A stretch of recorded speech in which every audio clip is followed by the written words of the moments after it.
আর সন্ধ্যাবেলা এসে ভাবছি কেন একেবারে কৃষ্ণ নামে যত পাপ ভরে পাপই সাধ্য আছে তত পাপ।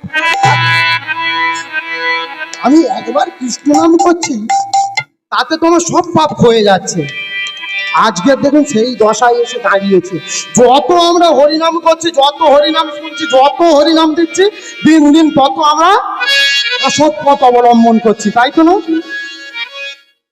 আজকের আমাদের দিকে একটাবার ভালো করে তাকিয়ে দেখুন, আমরা নিজেরা কোথায় পৌঁছে গেছি। মানুষের গলা টিপতে টিপতে টিপতে টিপতে এমন জায়গায় পৌঁছে গেছি সে আর বলার সময় পাচ্ছে না। একটা হরিবাসর চালাবে কি?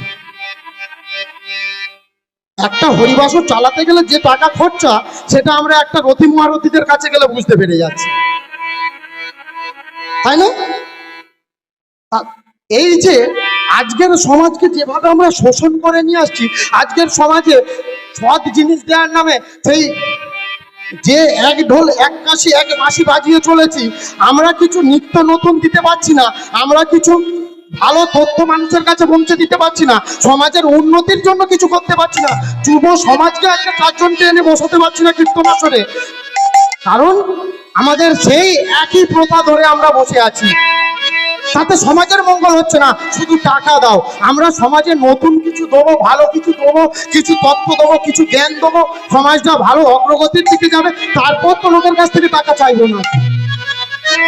নিজেদের আগে সৎ হতে হবে। তো এদিকে বোতল খেয়ে নিয়ে আসরে উঠে হরিভক্তি দেখাচ্ছি, আছে এরকম হাজারো কীর্তনীয় আছে। আসর থেকে নেমে বলে গায়ে ব্যথা হয়েছে, আসর থেকে নেমে বলে গায়ে ব্যথা হয়েছে। ব্যথা মারার জন্য তুমি আজকের মানুষের রক্ত ঝরানো টাকা তুমি নিয়ে যাচ্ছ, মানুষের মঙ্গলের জন্য গ্রামে এসেছো, মানুষের মঙ্গল করতে তুমি আজকের হরিনাম শোনাতে এসেছো। তো তোমার মধ্যে হরিনাম শুনবে, তুমি বোতল খেয়ে মানুষের হরিনাম দিতে এসেছো? হ্যাঁ, কত কীর্তনীয় দেখবেন, অনেক কীর্তনীয় আছে, তারা বোতল খেয়ে আসরে ওঠে। একবার কাছ থেকে মেশিনটা নিয়ে এসে দেখুন, ভক্তি ভাব সব চলে যাবে।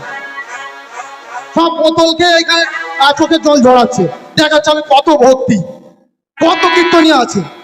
আগে ভালো করে দেখুন, বাঁচুন যে কারা মানুষকে সৎ পথে নিয়ে যাওয়ার জন্য রাস্তা দেখাচ্ছে। সঠিক রাস্তা দেখাতে গেলে আগে নিজেকে সঠিক হতে হবে। আগে নিজে যদি না সঠিক হই, সঠিক রাস্তা দেখাতে পারবো? ঠিক বাবা।